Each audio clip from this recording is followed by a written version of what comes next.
Hello and welcome back to my channel here at The Craft of Living, where we explore all kinds of spirituality, mysticism, philosophy, and the general magical feel of things. Welcome back if you're returning, and welcome if you're new. Thanks for stopping in. Basically, you just come to hang out with me while we talk about tarot and look at tarot and oracle and look at beautiful art, and that's pretty much the gist of it, just hanging out with me. So thanks for coming to hang out. And I thought I'd take this channel in a slightly little different direction. Now, I am not the most into social trends, meaning I'm not really big, I don't exist on Facebook at all. Someone had to twist my arm to open up an Instagram, and then here I am on YouTube. But as far as other types of things, you know, like Twitter and Twitch, and I don't do any of that. So when it comes to hashtags, y'all, I know that this is super old, but I'm finally getting the gist of hashtags now that I'm paying attention a little bit. But I'll just start by saying that MysticMand, she's the one that really got me going on. We're doing Oracle decks for life. Now, originally it was prompted by a different creator, Tarot Decks for Life, but she created the Oracle decks for life. So I'm going to go off of her tag. And once I figure out how to tag people in my videos, I'll tag her. But yeah, I thought we would try my top 10 Oracle decks that are never leaving my collection. Now, this was a hard one for me, being that Oracles are an easier purchase for me. I'm way pickier on my tarot. Tarot has to fit a lot more check boxes, whereas Oracle, it can be open for a lot of different things. So I have a lot of Oracles. And I will be doing some runner-ups today. So without further ado, let's just get into it. And in no particular order, however, I am starting with the Alana Fairchilds. In no particular order, we have Earth Warriors. So I really love this deck. I don't like that it was really talked about by big wig talk show influencers. Not really privy on that. I found out about that after the fact, so that was zero purchasing influence there. But it's a, what is it, mass market deck, and you know, it's going to be out there. Plus it's Alana Fairchild. Now, anybody who's familiar with Alana Fairchild, she has a lot of decks out there. But it's her specific writing style, for me anyway, that really gets to me. She has a way of speaking to the reader, the readee, in a way that shifts your perspective psychologically. It makes me wonder if she has a background in psychology. But I think she's like super spiritual, and she's a shaman and all these other things. But she has a particular way of taking an old belief and looking at it. Hey, what about this angle on this belief? Have you ever thought that that might be the reason why you're doing this belief and you could still believe in this belief? Have you ever thought about this angle? Meanwhile, you've only been looking at it from this angle. She'll like come around the backside and be like, oh, well, this is what I see. And then like, in all her books, pretty much, almost all of them. I did buy one, which we can get into later, about my decks on their way out. The decks that are in the outgoing tray. I have a tray of decks that I just can't connect with, and maybe we'll get into that next. Leave it in the comments below if that's something you'd like to see. Also, leave it in the comments below if you'd like to see the top 10 tarot never leaving my collection. But as you can see, I'm a guidebooker. I really love it. I mean, when an artist goes through doing a guidebook, they usually, it's like a deep spiritual thing. Not all, but a lot of them can be very deeply spiritual transformation as they're making these guidebooks, or they had a transformation, and because of that transformation they're now creating these guidebooks based upon the wisdom and knowledge they experienced in that cannonball moment or catalyst moment that that allowed them to spurn off this idea, right? So it comes from a higher source, a lot of it. And now, you know, we're human, right? So it gets mixed with our human narrative also, which is why some decks and guidebooks resonate more with others than others, because we all have our particular wounds, right? And these creators of these decks are not perfect. They have their own wounds too, but that those wounds may mirror our wounds. And then we may facilitate healing in that, because there's something that they learned from that particular wound that they are sharing with us, and vice versa, right? So I feel like that's something behind maybe something about how we resonate with certain decks and why we don't. But super love her stuff. As you can see, I nerd out. You guys, I'm a nerd. I definitely love to study. I love office supplies. I get excited about highlighters and stationery and pens. So yes, this deck has been with me through a lot. I'd say this is like the COVID transformation crew here. We're talking about a lot of this COVID transformation crew. Now I've had tarot decks up into my teen years, you know, way before, but I only earnestly got into, in a conscious way, tarot and oracles during COVID. 2019 was really when I started. But these cards are just great. They have an indigenous feel, and it's more than just one culture. It's multiple cultures, so there are Hawaiian cards in here too with Hawaiian words. And then just all over the world though, right? Just all over native earth warriors. So basically all indigenous peoples of the land is included in here. Not all, right? It can't be inclusive. Better watch what I say. But a lot of indigenous peoples of the land are in here. Certainly not all. But, you know, like, if this bothers you too, she has very few in this deck that are horizontal. She does have a couple. I must say I have never gotten this card for as long as I've had this deck. So that must be for us, right? I always say, if you get a card that I've never pulled before, then it's for you. It's showing up for you.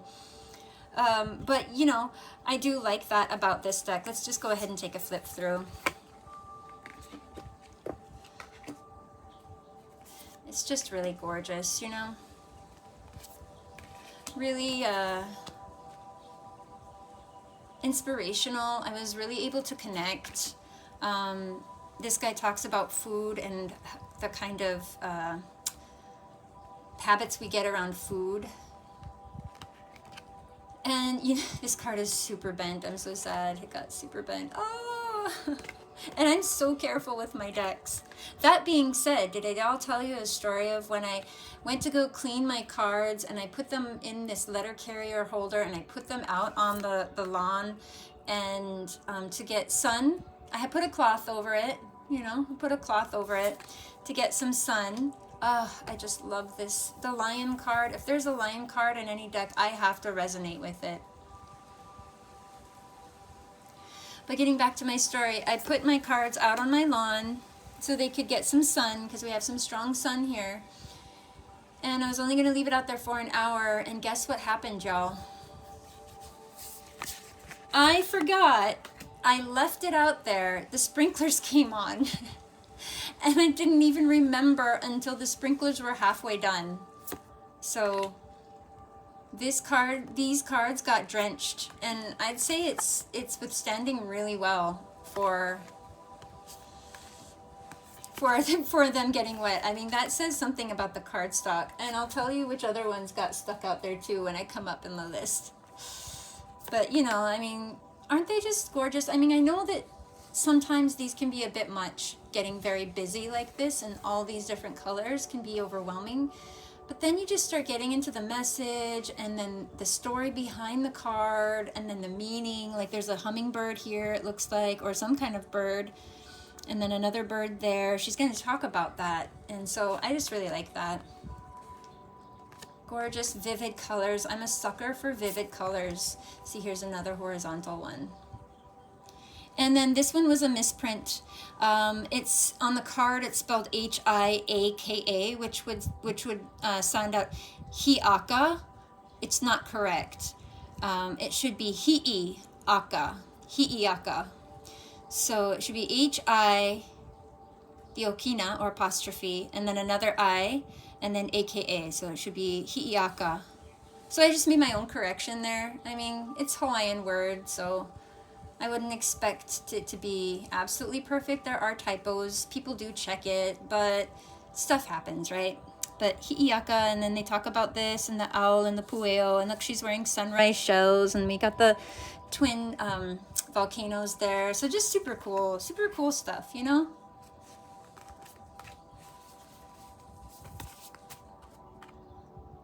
So I was doing reads for strangers in 2019 on a site called Biddy Tarot. Bridget Yisel is the owner of that company. I recommend her to anybody that's learning tarot. If you're serious about learning tarot and you prefer a structure and you work better in structures and accountability and camaraderie and classmates and homework assignments and like a timeline or a guideline of what's the next step, then I recommend going to check out Bridget Yisel page called Biddy Tarot, BIDDY. .com. She has a certification course, but she has stuff for free too. But then you can also pay a subscription to have access to the community, which I highly recommend because it's a tarot community. So it's filled with tarot students and tarot professionals alike.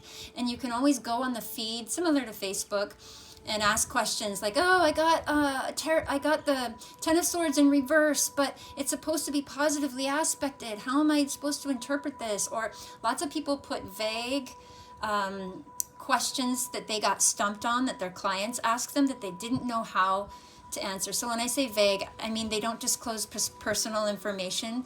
They just say, how would you read this card in a general situation like this? And so they're able to get like this help from this community that they wouldn't have had before. And then, you know, like she's the only person that I've ever seen where her interpretations of the tarot, where she starts you with the key words, it resonates with me the most. I understand it. I instantly get it. And it usually always applies to my personal situation.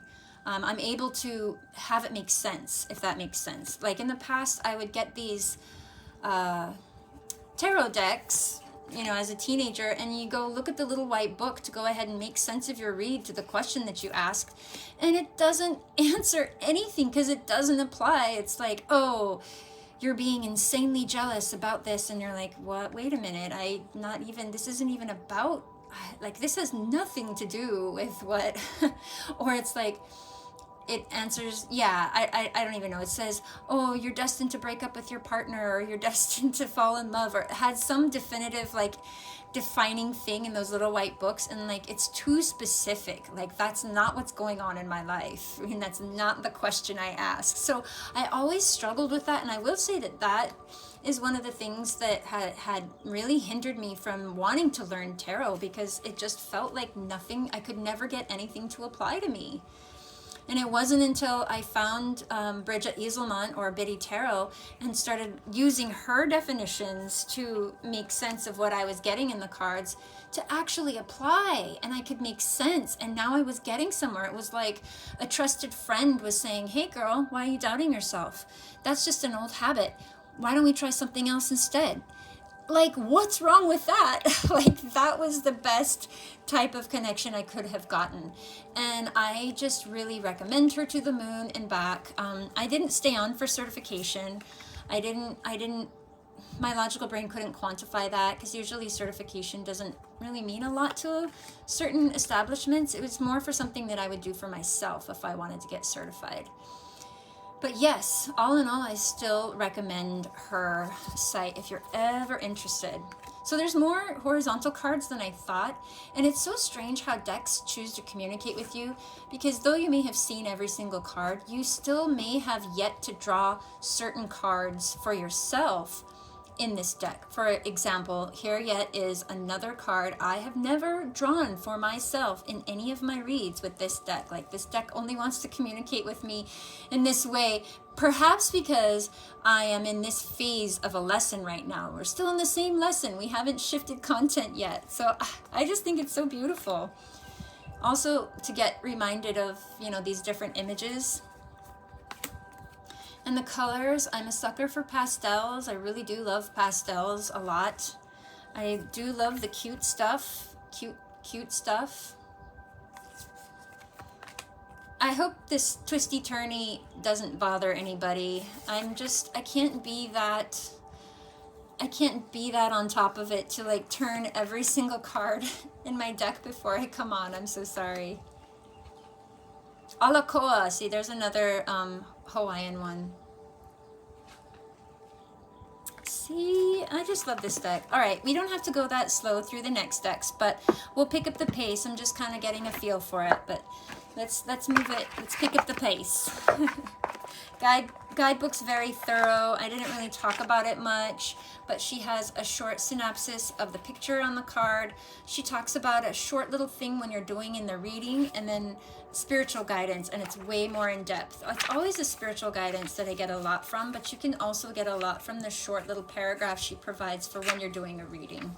Usually when I'm doing a reading, I end up sharing both of these transmissions with my client, and more often than not, I'm going to tell you guys, there's an emotional response.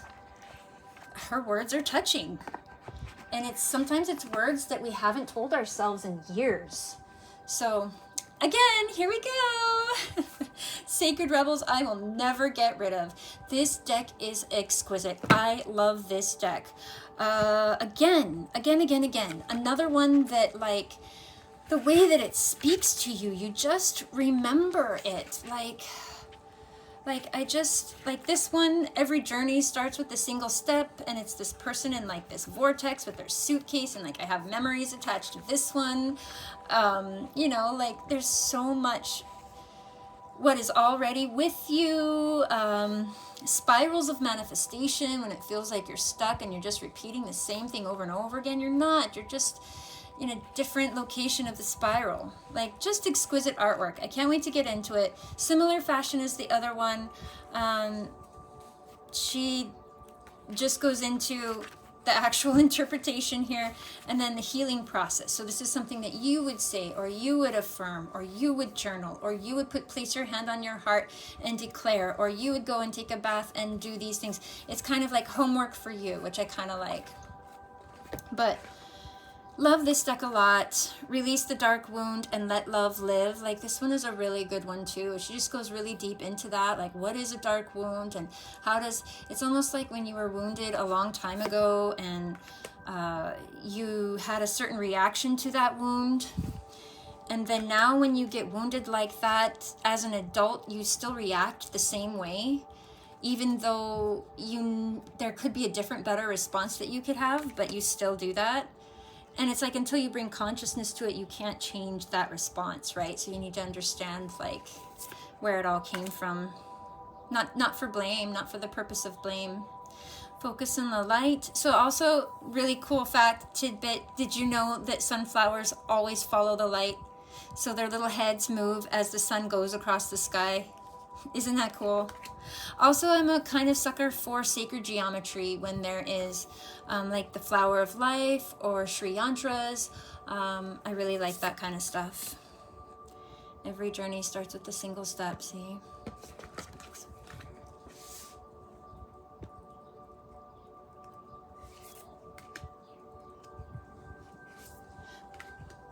The perfection of your life. Relax the hold of darkness and be at cause. I mean, like, the words of that. Like, what? What the heck does that even mean? I know what each word means individually, but what does that mean as a sentence? So I love that. I mean, I can kind of break it down and get what it means, but, you know, it's not normal talk. Collaborative dreaming. What's already within you, so you can't really see it here too well, but there is a flower of life here, and there is something magical and sacred when the flower of life is included on print work and artwork. Conscious connections. Against the grain. Power of attraction. I gotta make sure, because sometimes there's nudity that may not be appropriate. Release allegiances. Bees all over her. Those are bees. Dream a beautiful dream. Just gorgeous, gorgeous artwork. However, with all of this being said, I think I am going to retire this from my grabbing collection, my, you know, my display collection. Like, I'm probably going to put this in a box and tuck it away in the closet for a while. Only because it's time. It's time. I use this deck a lot, and I went through some challenging times in life. I mean, everybody had their own challenging, catalyzing moments during COVID, and I was not the exception, and I definitely leaned hard on this deck to help me through and get clarity on some of that. And boy, did it ever help me. But just like Michiel, I think another YouTuber on this, was talking about that, and it's like, nothing wrong with the deck. The deck still works beautifully. I still connect with it. It still gives great reads. It still has relevant information. But now when I bring it out, I am brought back to the feelings of that time. So I kind of need to let it rest a little bit, you know. So in the world and not of the world, that one was great too. Man, I had so much like love with that one also. Diving for Light. So you got some Egyptian influence here as well. Just exquisite. Like, this one is never going to leave my collection. I might retire it from being out and accessible right now, but I acknowledge that I am entering a different phase of life. I feel the chapter page turning, and I think this is the way for a lot of people in April. There's a lot of new beginnings. It's just the way the planets are aligning right now to align with our higher truth. So even if you've experienced some tumultuousness over the past months or years even, that's all beginning to level out in these new coming months in 2026 with this fire horse energy. And I feel that, and I acknowledge that, and I've been told that. I was told with my own intuition that there's a new phase coming, there's a new chapter coming. And so it's just time to retire it to the closet for a time. And I'm sure I'm going to bring it out again, because it's like faith in the process. The only thing that's in color in this whole picture is her wagon, which is faith, okay? So it's like, I totally get the symbology of that when you're just in a dismal place. I mean, come on, you're in COVID and the whole world is locked down. They're like letting people go because of all kinds of reasons, right? And then this is definitely where a lot of us were. We're like, oh, shizzle. So that's really what cracked open my conscious inspiration to learn my intuition, because that's our best guidance system. It's going to lead us to our greatest joy, especially when we learn to not confuse our intuition with egoic impulses or emotional distress or emotional wants, right? It's kind of tricky, at least for me. Pandora's gift, and then be the hunter, not the hunted. Super love that. All right. Again, no particular order, but this is going to be the last of the Alana Fairchilds. Here we go, the Lightworker Oracle. Now, the reason why I really, really love this one is because of the artist. Oh my gosh, Mario Duguay. I'm probably sure I'm butchering your name, but wow. His stuff is just ethereal. Like, I don't know how else to explain it. It's just gorgeous. So he actually has his own deck, by the way, and don't ask me, because I don't know the names of all of my decks right off the top of my head. Some of you YouTubers are amazing. Like, I know you probably write it down prior to the video, but you can just pull it out like, oh yeah, that's this one. Like, I don't remember a lot because they're so fancy, the names, and usually they're long. And anywho, Mario Duguay has his own deck where he has all his own artwork in the deck. But it's more of an affirmation deck than it is like, the guidebook is very small. There's like 3 sentences for each card. But I didn't care because I bought it for his artwork. And then I compared the 2 decks, Alana Fairchild's and Mario Duguay's, and they have a lot of overlapping images, meaning the same exact images are in both decks that they share. But there was some that was in the Mario Duguay deck that wasn't in the Alana Fairchild, and vice versa. So I decided that I just needed to get both. And so that deck did not make it into this lineup because I'm choosing this deck because that deck didn't win because of the guidebook. So this one covers it for me. It has his artwork and it has the impeccable guidebook of Alana Fairchild. So again, we'll open it up to this one. So there's a short synopsis of the imagery on the card. This one doesn't have in read definition. It seems like most of her guidebooks are all structured a little bit differently, but the general interpretation is there, and then an invocation. I call upon the loving genius of divine order that is manifesting itself in my life right now. I have gratitude for the grace, compassion, truth, and liberation that is expressing itself through the changes now happening or soon to happen in my life. Thank you for always guiding me onto my truest and most joyful path. I ask through unconditional love for assistance, insight, and support to help me trust in the plan of love unfolding in my life. I ask for the same gift for all living beings, through divine grace and my own free will. And then she ends it with, so it is. So I like that. Actually, I needed that message. That wasn't a mistake. I actually needed to hear that, and I didn't plan it. It just, that's a synchronicity, a God wink, as I call it, or a spirit wink. Thank you. So, same type of layout there. And then the cardstock is typical of Blue Angel, right? Very thick, kind of thick medium stock. But the imagery, like, get out. Get out. Look at this. Look at this, what's emerging from her. And yeah, wow. Just, you know, gorgeous. Divine grace, the law of efficiency.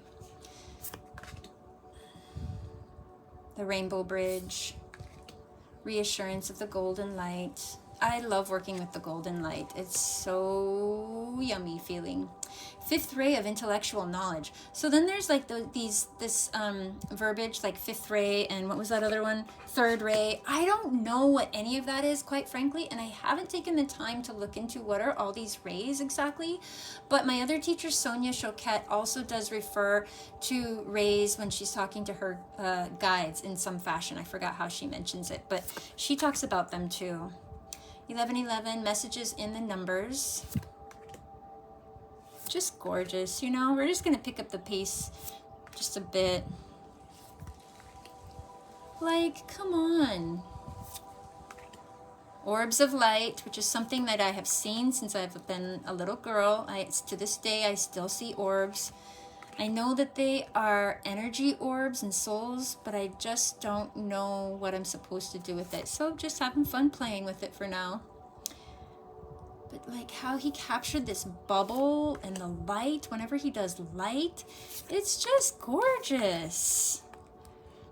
I just like, really? And then the doves from his heart, like, OMG. And then here's babies. Like, babies are ridiculously hard to do. Really good job. Like, what the heck? Trust in the plan. Love that. Look at all of the cosmos in his mind's eye. Merkaba spiritual protection. I totally know what a Merkaba is. Love that.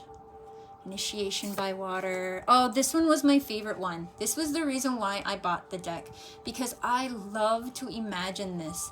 And you're praying to source or universe or whatever power that you believe in, and you're asking for help. You don't realize that they are already there. They're already helping. They've been listening the whole entire time, and they are not far.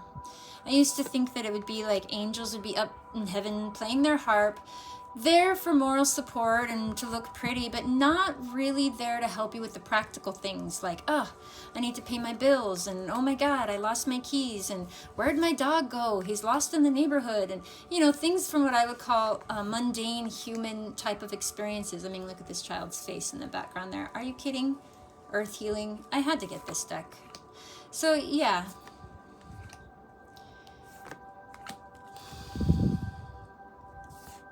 Dark Angel, Heart Transmission, Karmic Clearing. All right, I can't go through every single one, but, you know, we can just flip, right? Dark Night of the Soul. She's all bent over here.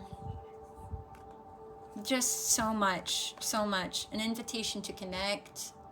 Gorgeous. Master Hilarion and Archangel Raphael. I've gotten this card a lot, actually. Unplug from mass consciousness. This is a good one.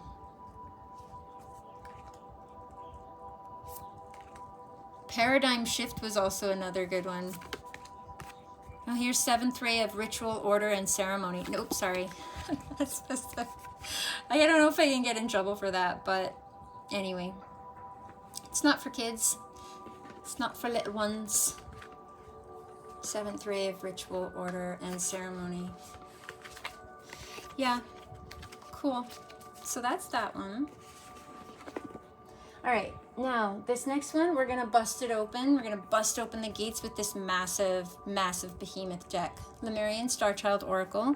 Was instantly drawn to this deck back in 2019. However, I will say that I didn't particularly like the faces. The faces felt a little bit off to me, and I'm very picky about my faces. And this was one of the faces that I typically don't like. However, there's very little Lemurian Starchild decks out there that have this, what's the word? Almost alien feel. I don't know how else to describe it. It does have a foreign feel. But this deck is by Leanne, Carpenter, and Michiel Kroon. And it's a divine guidance for the new paradigm. And the guidebook is massive. It's huge. And I will say the style of writing for this guidebook, I can't connect with. For the life of me, I tried and I tried and I tried and I tried. And when I turned to the guidebook to get understanding of the meaning of this card, it feels like the writer is almost international, and there's like a cultural difference where they're making references that I can't connect to. It doesn't make it clear to me. Like a lot of times they talk about dolphins, which I understand, but how do dolphins apply to me making this bill, or how do dolphins apply to my job, and like stuff like that. Like when you ask mundane questions, perhaps you can't ask mundane questions to the Starchild Lemurian Oracle, but as you can see, I gave it a really good shot, but it just has an otherworldly feel to it that I can't describe. So, and I know it's a mass market deck. I got it off Amazon. And any decks that I have links to or that are still saleable, I will leave in the link description box below. So let's get into this very complex deck. But it is one, though I never reach for it, I don't even use it yet for any readings. You know what I believe? I believe I have yet to grow into this deck. And there are certain decks that you buy for other people without you knowing consciously, because they just never would have bought it for themselves, and you thought you liked it, but that was just the spark of something within you so that you would naturally gift it to them. I know you never thought of that, but I also think that we buy decks that we're going to grow into eventually, because there's decks that I've had that I just don't click with, and then I pull it out years later, and then it's like butter. It makes sense. So this one, I'm not sure if that's ever going to happen, but it's still not going to leave my collection. So, all right, let's just get into the beginning. It is not in color, excuse me, but she has, let's see if I can show you. Okay. These are just reading possibilities that you can do and layouts that you can do.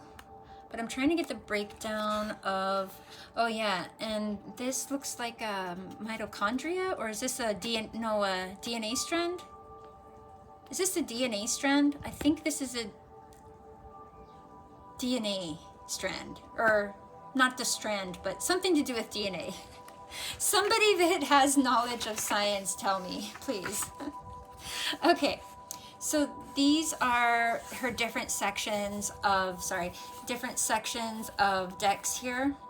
So there's so many cards in Arise, Lemurian, Starchild. There's so many cards in Source, Unity, Journey, Depth, and so on and so forth, all the way down.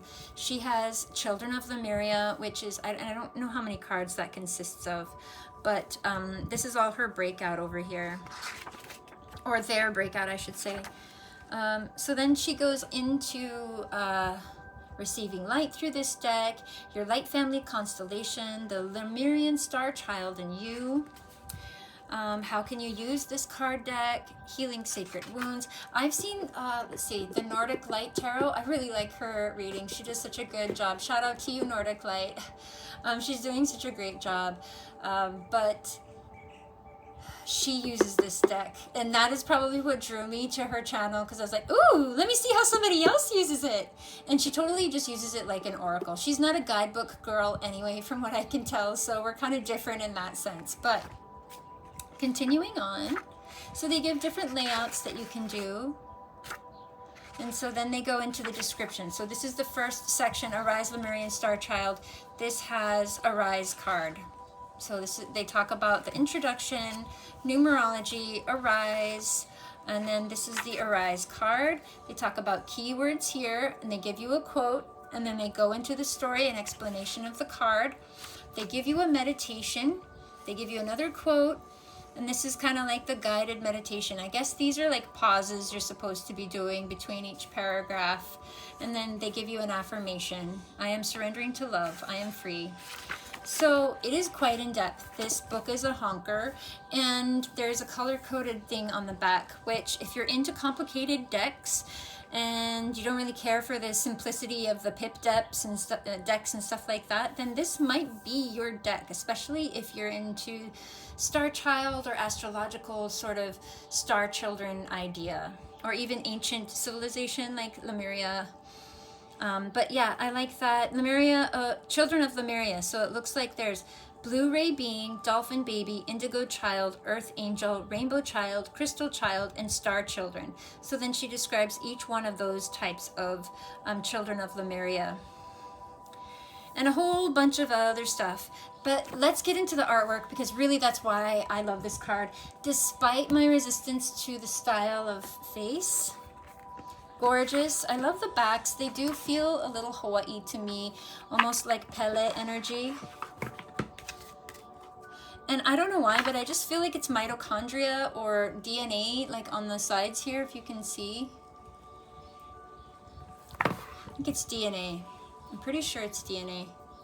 So anywho, this is a bit of a mother to shuffle, guys. Like, again, I have large piano hands, and it's a stretch, and it's big, and it's hard to bang, you know? So it's like, especially when you put it together, whoo! But gorgeous, right? The gilding, as you can see, I have loved on it some. Gilding's all chipped up over here. It didn't cut into my fingers. I've never experienced gilding that has cut into my fingers. I have really, really soft hands, you know, so I don't know what people are experiencing, and maybe I hope I never do. But a lot of people complain about the foil gilding slicing and cutting their hands and being a problem when they're gilded, but I've never experienced that. Have you? Leave it in the comments below if you have. Let's get into these cards. Cardstock is medium. Yeah, medium. So dragons, right off the bat. Travel. And it says Lemuria on here. He's holding a wand. Let's just get into it this way, I think. Yeah, Way of Pearls. So all of this kind of, it's also color-coded, as you can see, to the different sections that's in this deck. And for those that don't like the horizontal, there are horizontals in here. There is horizontals. I'm weird. I love the horizontals. I just like it when things go outside of the box a little bit. I'm a rebel. What can I say? So again, cultural stuff. This deck does include a little bit of Hawaii, fire and water, Pele, stillness amidst turmoil, feel, emotional integration. So keywords at the bottom here. Ellen of the ways. Attitude to nature's signs to find your way. Follow your heart. So again, it's like it has these alien faces that kind of creep me out and I don't like. Yet at the same time, I can't get rid of the deck because it just feels magical and otherworldly. And, you know, if a face creeps me out, I don't care. I'm not going to keep it, you know, but there's something else to this deck that I can't put my finger on. So release control, divine will, oceanic consciousness. All right, we're gonna definitely pick up the pace because we're just gonna go way too long in this deck. And I'm sorry if I'm making you dizzy with all the spinning. Stepping stones, see that? Gorgeous. Surrender. This card made me cry, I remember that. Oh my goodness. Beyond cycles. Aww. Yeah, I will never get rid of this deck. I'm just gonna have faith that I'm meant to grow into it. Vision of Unity. Again, they use sacred geometry, so there's a reason why I'm drawn to this deck. I'm just not sure. My ego is not sure. But you know what? Your brain and your ego will never understand intuitive decisions, ever. So if you're waiting for your brain to agree with an intuitive choice, you'll be waiting forever and you'll be doing yourself a disservice because your brain will never agree. It will never make sense on why you're choosing to do that thing. Elven ones. All right, if it makes that big of a difference of this twisting the cards, I will fix it for you guys if it bothers you that much. But you have to tell me. I'm not going to do anything until you tell me. I leave it in the description below. But gorgeous. And I'm a sucker for horses. I didn't know I was. It's the things that tarot unlocks for you, see? They're holding the key, those silly playful dolphins making bubble toys. I just love it so much. Breathe the sun. Look at the back of that turtle. Like, just exquisite. And like, look at this card. It goes this way, ethereal and matter, but I like looking at it this way. Inner child attunement. I think there's a Mother Mary card in here that's also so exquisite. Oh my goodness. Oh, is this it? Yeah, this is it. Thank you. Speak of the mother. Nurture. Anyway, I don't know if she's actually Mother Mary. That's what I like in her too. There's the Arise card, the front of the box. Depths of Love, and we'll show the last two. Here's Dolphin Baby, and here's Rainbow Child. And then so she talks about the attributes of each child and how they're different and, you know, what kind of things they exhibit. But that is that one, guys. It is a handful and a half. Okay, on to the next one. So I wanted to do The Power of Surrender by Judith Orloff. I have never seen another deck that replaces the functionality of this specific deck. Now, if there's one thing that everybody needs to do, they need to let go of something. We're all looking at what we can do better and what we can acquire and what we could gain and what we could try doing again, and it's all about adding. But the one thing that we need to practice the most, I feel like, as human beings, is the practice of letting go. And so this is a really good deck. So anyway, this was one of the decks that got stuck out on the sprinklers, along with Sacred Rebels and Earth Warriors. But look how it fared. It got wet. I had to dry it out. Each card was pretty much soaked, but, you know, I also edged it in this marker. But, like, really well. There's only a couple that, like, the corners kind of split open and it's kind of fluffy now on the corner, to lack of better words, which is why I bought a replacement, because no way I can be seen without this deck. Like, this deck serves such a beautiful purpose for healing. I use it. It's an integral part of every single read that I do. I cannot do a read without pulling from this deck. All right, let's get into it.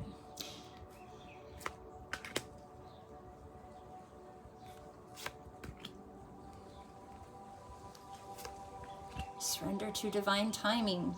There's a card in here that says surrender to non-action, and that was really what made me buy this deck. And it was some other YouTuber that, I'm sorry I forgot her name because it was years ago, that she was using this deck, and I was like, surrender to non-action? Who surrenders to that? Isn't life about doing and accomplishing and getting and acquiring more? What? And it felt like such what's the word? Breath of relief. Like, okay, you mean I don't have to be doing something every single second of every single day to prove my worth? No, you can just be. What happens if you're just quiet? What happens if you stop trying to solve everything? What happens if you just allow? Like, it was just such a different turn in my healing process that this definitely will always be in my collection for as long as I can do it. I mean, surrender obsessive thinking. Hello, that's me also. And let's not forget that Judith Orloff is also a doctor, and she knows about, she wrote the book The Empath's Survival Guide, which if any of you who feel or think that you might be empathic but you're not sure, please do yourself a favor and check out her book, The Empath's Survival Guide. I recommend it to any person that thinks they might be an empath but they're not sure and they're curious about it. I'm like, go check out that book. Surrender Low Self-Esteem, because it's such an amazing book. It really flew the door open on, like, okay, I am an empath. I do have a connection to animals. I do have a connection to plants. I do not like large crowds or Costco. I do check. And it was just like really, really wonderful when you're learning about yourself. So this was definitely on my never throw away, my top 10 decks. Oh my gosh, I'm so sorry. I didn't even tell any number of decks so far. I better get my shizzle straight. This was number 5, guys. This was number 5. So we're going to move on to number 6. And you guys, I have a lot of runners up. I just can't help it. So this is going to be number 6, and we have the Empyrean deck. This is Threads of Fate. This deck is out of print. They are not selling this. In fact, I don't even know if the company is in business anymore. This particular deck, there was tons of complaints of the lenticular cards splitting apart, peeling off, which is so sad because it is such an exquisite deck. Love this deck. The guidebook was a little bit... It always hit a little bit left of center for me. It wasn't... I never quite hit it right on the mark. However, sometimes the core message of it did, and that's really what mattered. But I want to say I've tried really hard to make this deck be more integral than it is. I've tried to reach for it, tried to gain clarity from it. It has been hard, to be quite honest, to consistently get good hits with this deck. My sister definitely got a life-changing hit from this deck, which I'll call the Needle, and she definitely knows what I'm talking about. But when she got the Needle on this deck, it changed her perspective on pretty much everything, and it allowed such peace to enter her heart through realizations. And you know, it was kind of like a missing piece that she had never really, oh my gosh, I hadn't thought of that, you know, and it was impactful. And for myself as well. So before we jump into the cards, let's just check out the guidebook real quick. So another thing that really bothered me about this deck is that, or this guidebook, is that it's not alphabetized. OMG. So I think it was something like, I was looking at the thing and it's like, yeah, so there are 44 cards, but 22 sets, as each card has a companion card. So that's how they laid out their contents here. So spreads, companion card is channel, and static, companion card is dagger, and so on and so forth. However, I can't, like, I'm trying to look up a card and it's not alphabetized, and I'm like probably going over it a million times. Anyway, that was such a bother. I didn't like that. So it talks about a little bit of pulling the thread, the ceremony, the seraphim. There's just different spreads she uses. I think I used one of these spreads one time. It was pretty good. Which one was it? Yeah, I want to say it was this one. Yeah, this one was a really good spread. So then they go into the definitions. So channel. Also, they have a song that is paired with every single card. So this is Toadlick by East Forest. Would go with they're trying to emulate a feeling for this card, right? So yeah, the guidebook didn't feel, I don't know how to explain it. it just didn't hit my personal circumstances very well. And when I can't connect with a deck like that, I just stop reaching for it.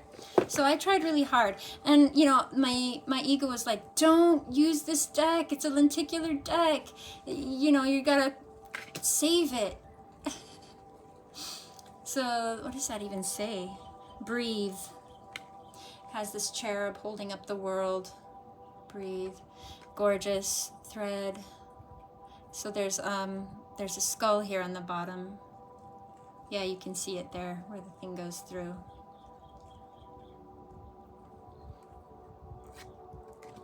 They're very very ethereal also. I do have another lenticular deck. I have one other lenticular deck. It is holding up so far so good. I did put it in plastic sleeves and I never use it. Never used it once. So that's the consequence of trying to get, you know, these fancy decks. Like, you almost don't want to ever use them, and then you want to preserve them, so you put them in fancy, like, little things, and then even that makes the deck even bigger, and you just can't do it.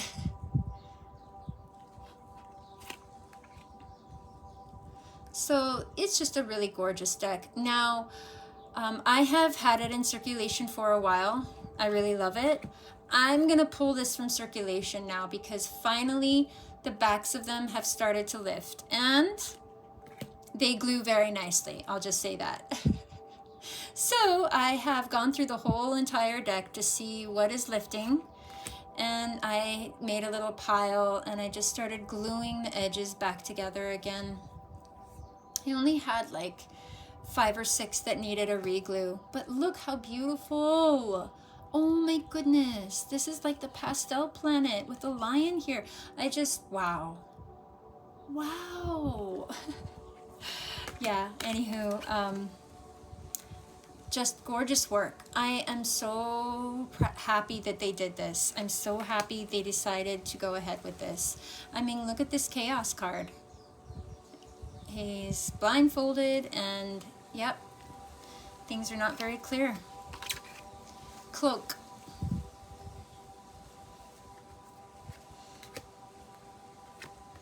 It's pretty though. It's really pretty.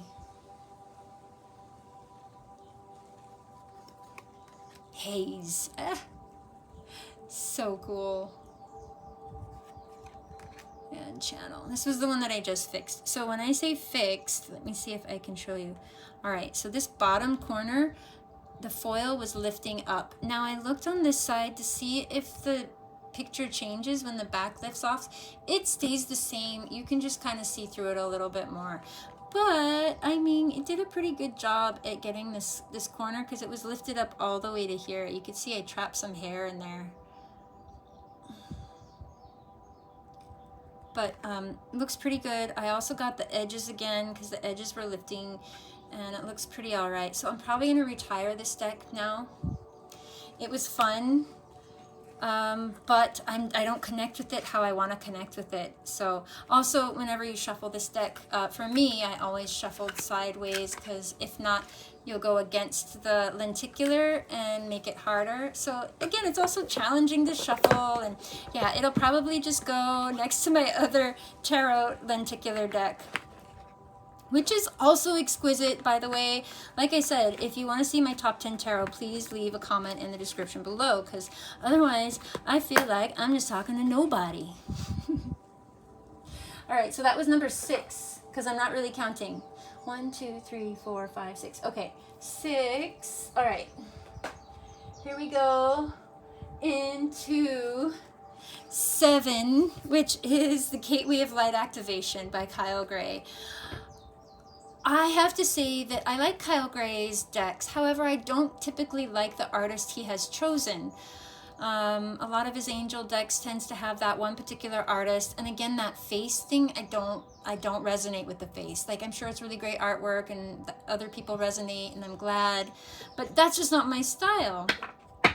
So let's get into this guidebook. So I'm glad that my point is that he changed the author, or sorry, the artwork by Jennifer Hawkyard.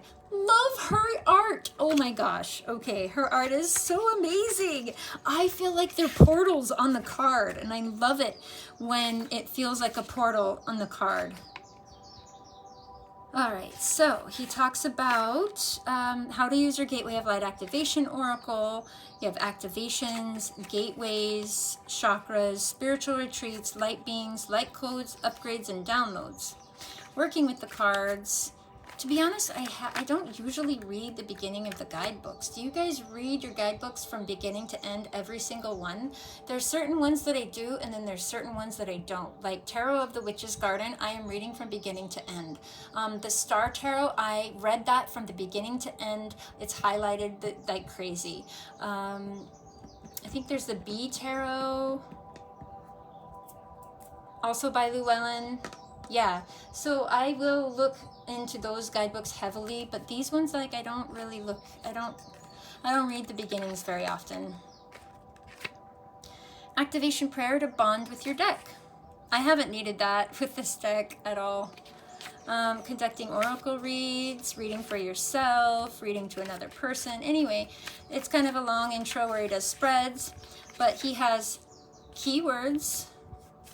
The connect, this is how you connect with the ethereal higher realms, and then the message. So this is how he talks on the card, and then their message from the card.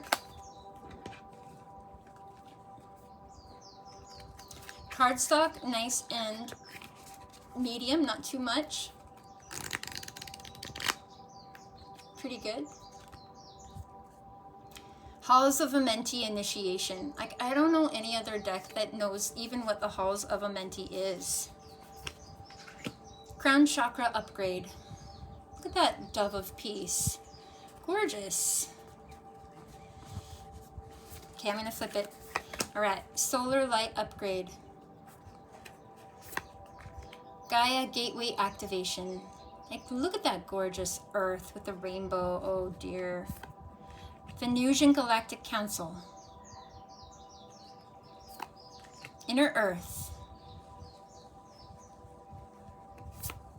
Seraphim's Gateway. I think this is supposed to depict angel. It's that weird eyeball flying thing with wings. The Divine Matrix. See again, Sacred Geometry, the Seed of Life. Love this. Arcturian Light Codes. See, this alien face doesn't bother me at all because it's an alien. It's an Arcturian, you know? The hybrid looking faces creep me out. I don't know what to say. Like, not like, you know, I couldn't get used to it, but it's new. Chamber of the Violet Flame.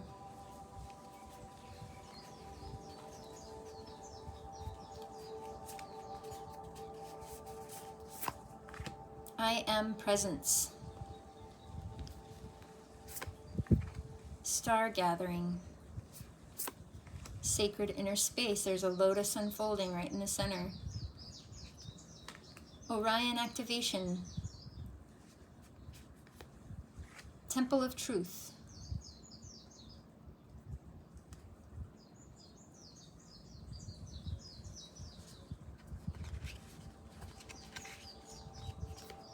Angelic Frequency.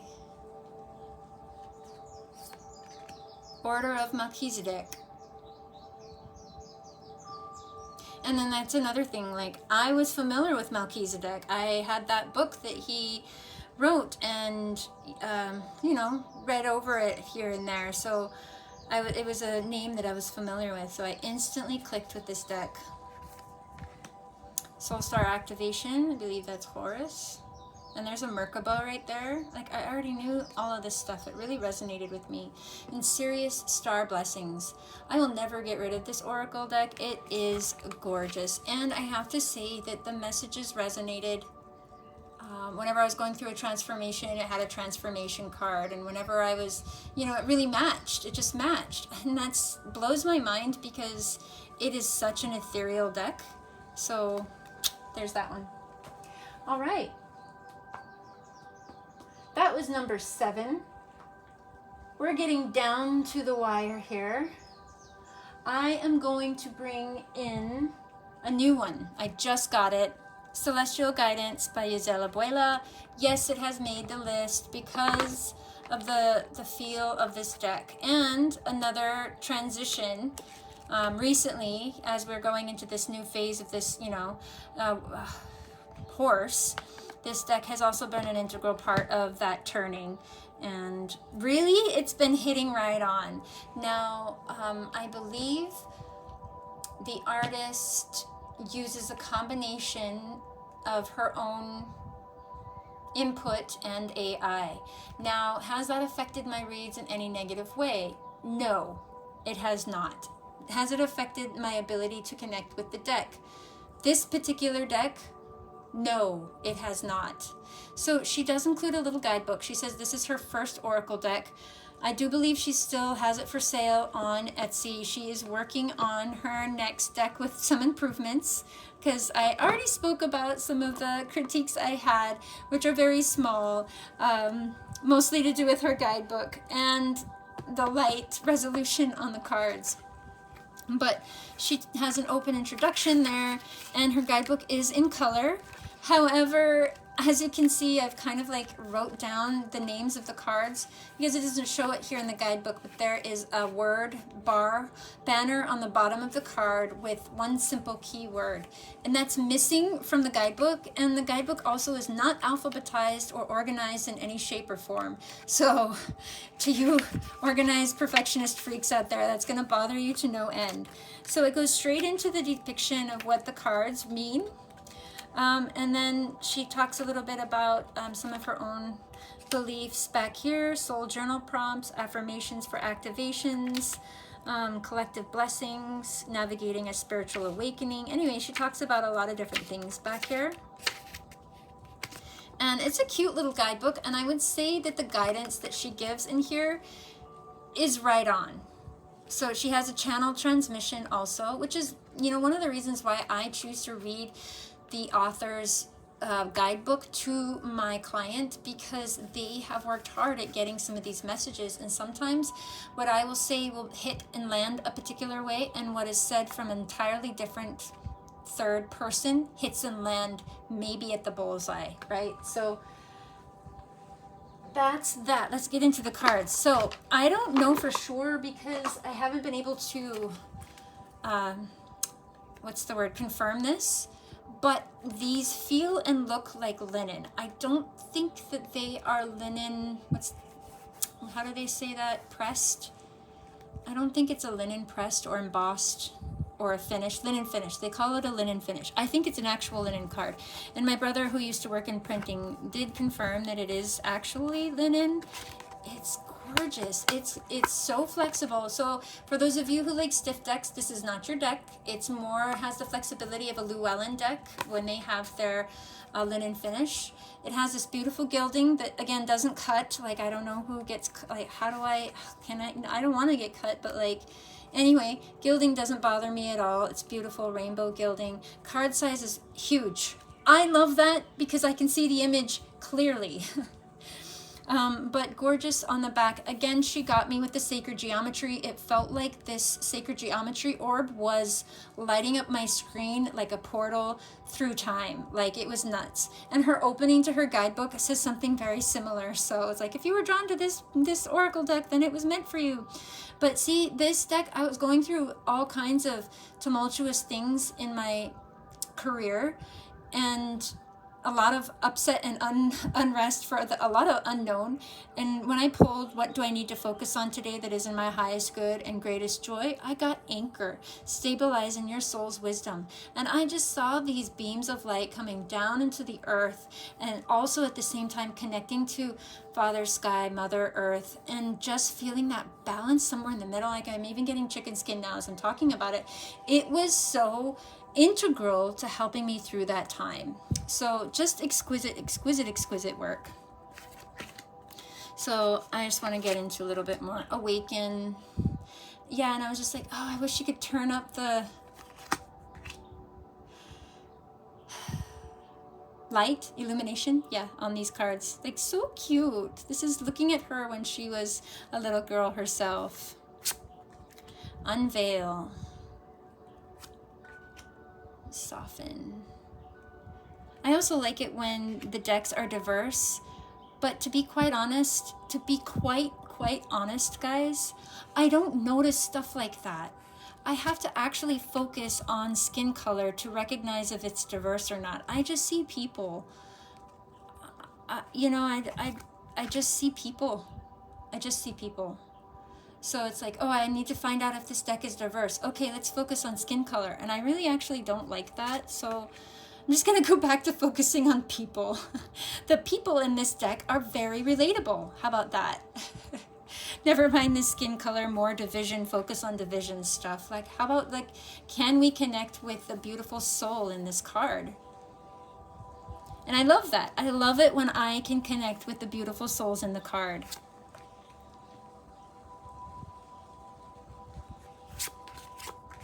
Cycles, break the chains that bind you. Release the bindings that keep you small. Surrender. Just gorgeous, right? Gorgeous, gorgeous. Devotion. Transform. Reweave. Isn't it fun? It's so fun. Rise, like, my goodness. Belong. Tend.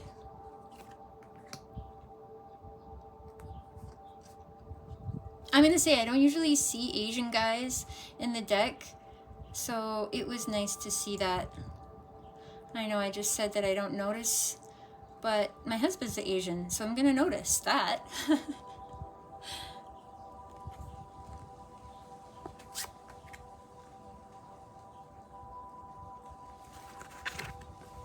This one is just so gorgeous. Like, trust. Oh man, I mean, oh. And then bloom. Right? Isn't it gorgeous? Such a good job. Such a good job. Love this deck. Good job.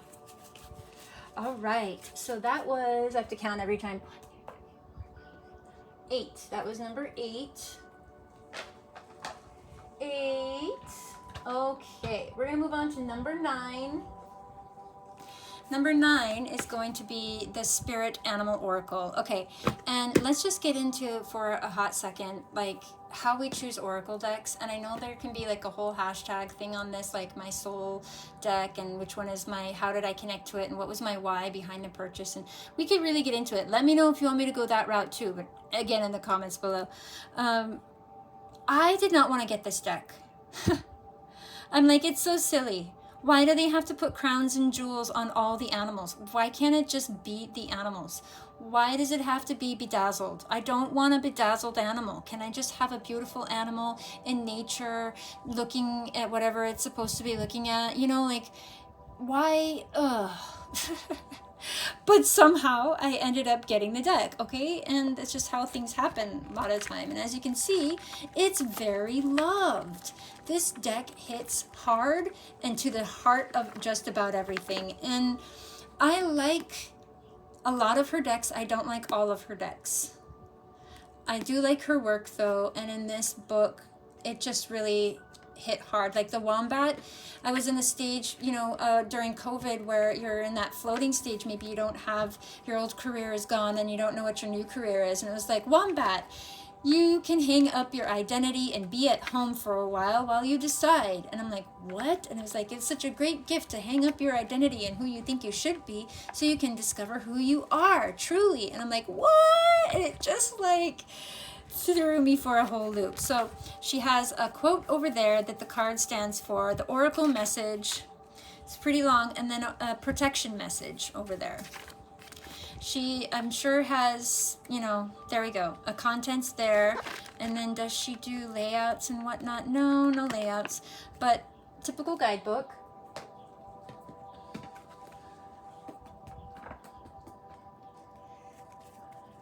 And then the backs of the cards are beautiful. So this is another deck that got caught out on the sprinklers. As you can see, it just like, it fared really well. I have not needed to replace any of the decks that got caught out in the sprinklers. By the way, that never happened again. I learned my lesson. But I think this bowing did happen because of that, definitely. The bowing wasn't there before. I love the animal artwork, how it's real. You know, it's not a cartoon. I like that.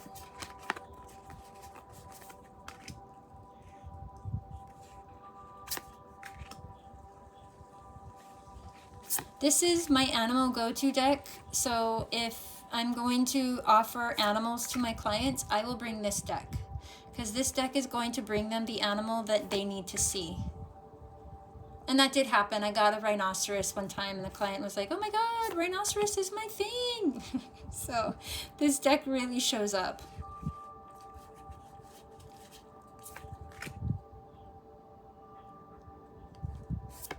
This is also one of the reasons why I bought this deck. I love ravens. Crows are fine.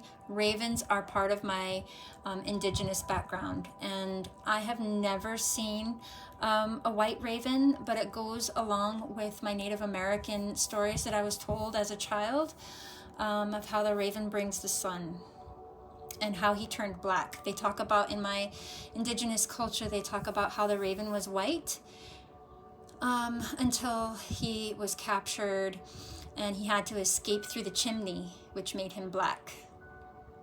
So I loved this card instantly. I was like, okay, this deck, and also he's not wearing jewels, like right on, thank God. Like not every animal needs to be wearing a bedazzled crown. But anyway, love that, love that. There you are, Rhino. Oh, see, I know I get this one when I am overanalyzing, processing, and worrying. I am being a piglet from Winnie the Pooh. Use your mind wisely. Yeah, it's saying, watch your thoughts. You don't have to, not every single thought deserves to be picked up and analyzed. You can let some thoughts go. Really nice colors. She included a lot of animals. I haven't seen a lot of aquatic life in here, but these are land animals mostly. I'm not saying there are none in here. See, a koi fish spirit, there are some, but it's not super prevalent. Comparing this with the Australian animal deck that I just got, this one's better. It's just more inclusive with all the different kinds of animals, which makes sense, right? Because the other deck is just for Australia.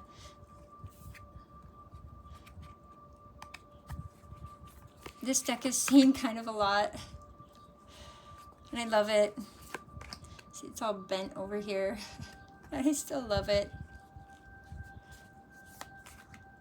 Nightingale spirit.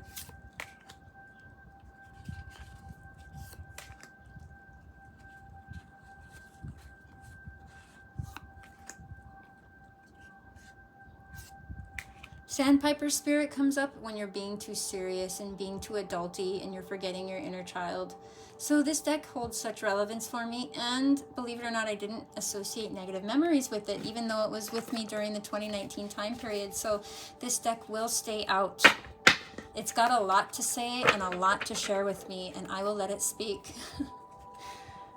All right, and last, coming in at number 10. By the way, we have 4 runners-up, so just put on your seatbelts and get another cup of tea, because we ain't going nowhere. I'll just flip faster through the runner-ups, okay? 4 runner-ups. I have to do it. But this is number 10, the Inner Child Healing Oracle deck. This is by Kylie Dang. I believe this deck is... I'm not sure if it's out of print. I believe that it is. My local tarot shop is selling it for like $200 because they're not selling it anymore. I don't know. Maybe you can go to her direct site. If I can find a link for her, I will leave it in the box below. Yeah, I think I got this off of Etsy. It still might be for sale, actually. I think it's still for sale, even though the shop is selling it for $200. Anyway, I love it, love it, love it. Her art style is absolutely amazing. So rich with color. This is a first edition, 2022. Yeah, she goes off of the Vietnamese Buddhist monk Thich, I'm not going to say it, If you know it, you know it. I know I'm going to say it incorrectly though, but I'll show it to you here in the book in a second. Yeah, we'll just go straight to that card. He has this card. She has this card of Thich right there. It's the last Thich Nhat Hanh. I think that's maybe how you say his name. Thich Nhat Hanh. I'm not sure. He's a Vietnamese monk, so... Anywho, it's a full color book, but the images are so teeny tiny up there. She does have a contents here. Intro. What's in the wounded inner child. She doesn't have it organized in any particular way, how some decks are organized in sections. But she talks about how to conduct a reading, shuffling the cards, jumping cards, reading for yourself, reading for others, so on and so forth. Some different simple spreads you could try, and then the card interpretations. So this one looks like has a song in the beginning, which looks like the only one, Come Home to Yourself, and then a description of the card, your practice. Now this deck has not been 100% hitter in regards to the guidebook. It's been a 80% hitter, which is still good enough for me, which is why I'm going to keep it out within range, because when we're doing inner child work, like, I don't have a lot of really good books or good decks I can turn to. This is one of those good decks I can turn to. It's just, I haven't found a rhythm where it's spot on every single time, like the Alana Fairchilds. The deck consistency is pretty good. Backs are gorgeous. Let's get into the deck. Dance like nobody's watching. Also, again, beautiful, vibrant colors. I love that. Embrace your inner child. Be generous.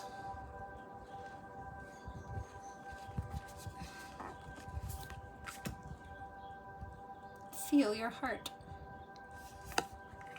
Be patient with yourself. Understand that you can't fly yet. You're still over here.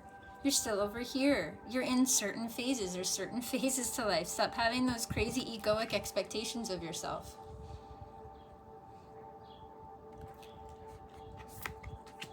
You are enough. Look, she's pregnant. Goodness sakes, so beautiful. Here's the Thich Nhat Hanh.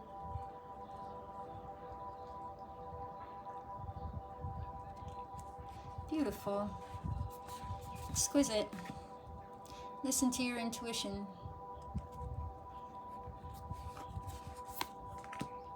Claim your power. Let go of the story. A love letter to your inner child. Yeah, so I've really enjoyed this deck when I've been working with it.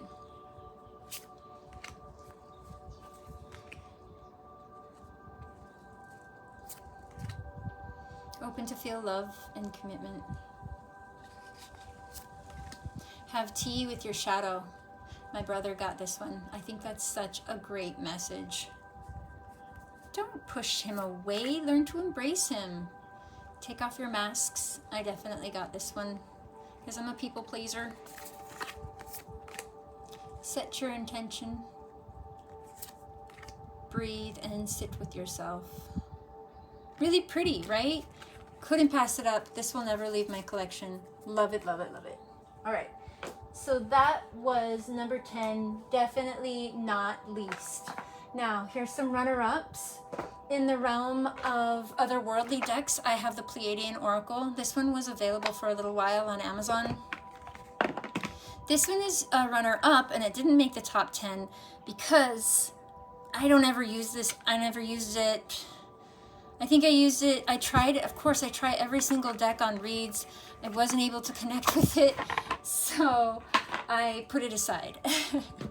I don't think this is for sale anymore. We, the Pleiadians, are in your magnetic servitude to your species and collective. May our experiential wisdom guide you to the greatness that rests within your soul. Even though I greatly resonate with Pleiades and the Seven Sisters and that whole thing, I just wasn't able to connect directly with this deck. but I've read a lot of transmissions from the Pleiades, from namely Barbara Marciniak. Love, love, love that type of work. But getting into the guidebook here, the Enlightened Gut, additional meanings and optional exercises. So I couldn't get this one to apply to my personal situations. I really tried. Again, it was too specific. Cardstock is nice. Also, it's high gloss, which I am not a fan of high gloss. Not a fan. It's pretty medium cardstock. It's pretty good.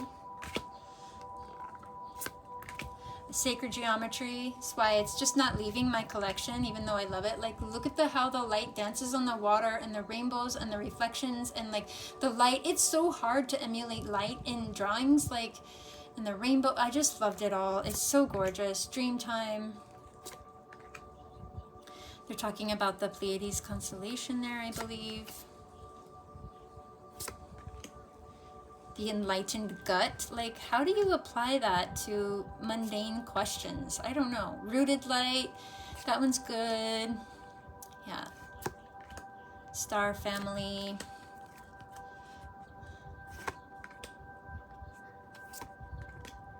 Passion. Merope. Maya. Set your vibration. I mean, there's an orca. Love that too. Star centers. Light language. Universal knowledge. Songs of your soul. Like, it's just pretty. Star royalty. Yeah. Maybe this would be good for pick-a-piles. You know, if I did pick-a-piles. Just have that key image. Okay, if you pick this image, this pile's for you. Because it has compelling images, right? Like, if it had, this was at the top of your pile, and like you were going to use this picture, yeah, some people would choose the Earth, right? All right, so that's the first runner-up of the 4 runner-ups. And I'm going to unbox the last 2 in a second here. But this is the second last runner-up. Ocean Dreams by Danielle Noel. I'm not going to get too much into the guidebook. It's a full guidebook. Although I love this deck a lot, I too wasn't able to have it really hit nicely on my mundane everyday questions. But it's so beautiful. It has the velvet finish. It has this teal gilding. Teal is one of my favorite colors. I had to get it. Husband got this for me. Thank you, husband. Again, it just looks like a portal. And the use of all of the pastels in the Rebecca Campbell, Danielle Noel collaborations, it's very much the same feel in that type of artwork. Living library. That's what the Pleiades talk about. We're in a living library called Earth. And I'm not gonna go too deep into this one, but as you can see, like, you can see why I have it be a runner-up. I haven't used this in a professional read yet. It hasn't passed the test, quite frankly. It has to pass the test through me first. It has to deliver to me really good perspective shifters. If I can't get good perspective shifters from it, it might not be the timing of the deck. It might not be resonating with me. I don't know. But I just can't connect with it. Perhaps it's for a different time. This goes for almost all of the Rebecca Campbell and Danielle Noel decks. They're gorgeous. I own a few. I just can't get good hits off of them. I just don't know how to connect to it. It's just, I don't know. I want to. I really do. But that's that one. Absolutely gorgeous. See, this one's going to stay within reach still because I'm still trying to work with this one. I haven't given up on it yet. And then the last 2 are, of course, Oracle of the Unicorns and Horse Wisdom. Y'all, I just got this deck. It has made me cry almost at every single pull the last 4 days. Now, I wasn't expecting that. I did buy this deck because I was originally drawn to it, and then when I got it and started opening it up and playing with it, I thought, ugh, I'm never gonna connect to this deck. It's too, I don't know. I just not feeling it. And why, how do we be able to know when that voice is ego or not? Because like I said, it's just been hitting hard. And let's just get into it. So Oracle of the Unicorns, enter an enchanted realm of magical miracles. I'm sure you guys might already know about this. So my inner child is gleefully excited that I got this one, which is probably why I'll never get rid of it. This deck kind of hits okay. Again, it's a hit or miss. I'd say this is a 75% hitter. It hits 75% of the time. But has like a little thing, and like again, we're not going to get too much into it because these are the runner-ups. But let's just check out the cards. We have Aurora Borealis here. Thick cardstock. It's really thick. And just simple imagery here. Anger. Action. Like, look how ethereal she looks. It's so pretty. Nature. Awareness. I mean, you can almost feel that. It's almost like you're standing, you were caught picking some berries, and then all of a sudden this majestic creature came upon you in a matter of seconds, and then you both are eye-locked in a moment of complete stillness and quiet as you watch the particles dance from the light shining in the beams above your head. Like, bam, you can feel it, right? I don't know, that's just me in my head.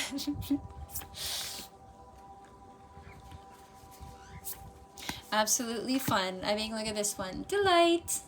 This reminds me of the little rocking horse in Alice in Wonderland. The little one that flies by her when she's falling down the well. Oh my gosh. This is my dream horse, except for he also has a unicorn. He's a unicorn Pegasus. I always wondered how you ride on the back of a Pegasus, because the wings are going to be like flapping you off, aren't they? Aw, look at the foal. Growth. So beautiful. Aww. Oh, jeez.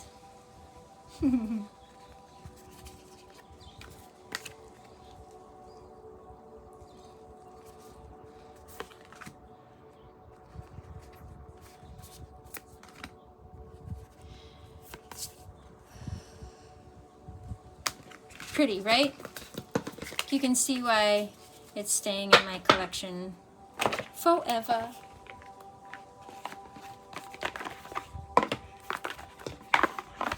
Alright, and lastly, for the runners-up, because I just couldn't decide, and first of all, their guidebook is spot on.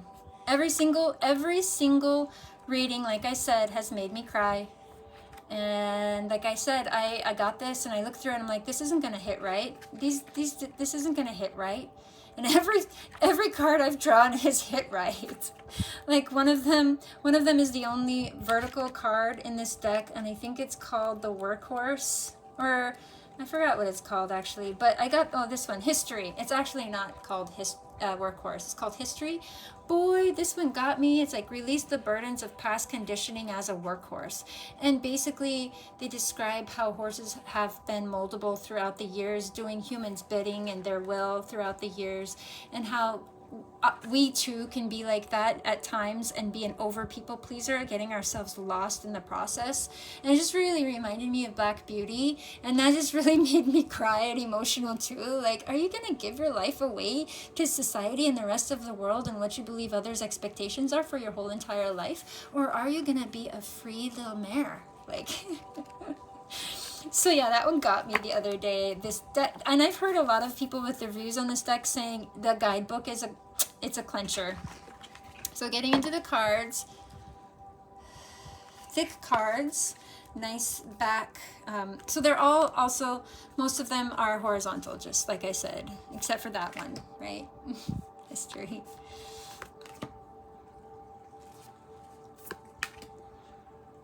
So beautiful.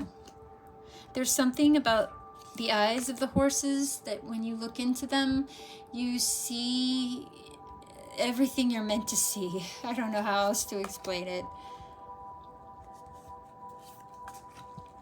Dance of the Black Unicorn. Ocean Thunder. So cool. Bellezza Fiera. Frolicking Friends. This reminds me of the last unicorn, when they're all going into the ocean. Mystic Spring. A Moment in Time. Psychic Warrior Horse. Sun Dancer. Ebony Fire. Grace. Aww. Vision Horse. This is a paint horse looking out over his horizon there, figuring out where he's going to go to next. Aww. Anywho, I'm also a big animal person, so I can intuit into animals almost better than humans sometimes. Anyways, thank you guys for hanging out. Tell me what you thought. Which deck was your favorite? Which one do you have? Do you have all these decks? Which one are you interested in buying now? Tell me, please. If you're interested in buying them, I have to know. I don't get affiliate marketing. I get nothing out of it. But I just have to know that there's other girls out there watching YouTube videos and also buying decks because, hey, I never knew that one existed. Now I want to buy it. Because I find myself doing that all the time. It's almost like I shouldn't be watching anybody else's videos because it's just going to lead me wanting more Oracle cards. And you're like, hey, that's a cool deck. Where'd you get it? But that's kind of the point of this, right? If you liked any of the decks, please tell me if you're interested of any of them. I just have to know. But until then, thanks for hanging out with my weird pens, my sushi pens, my cactus, my Hello Kitty, Harajuku girl, and some more sushi over here. All right, bye guys. Till next time. Peace.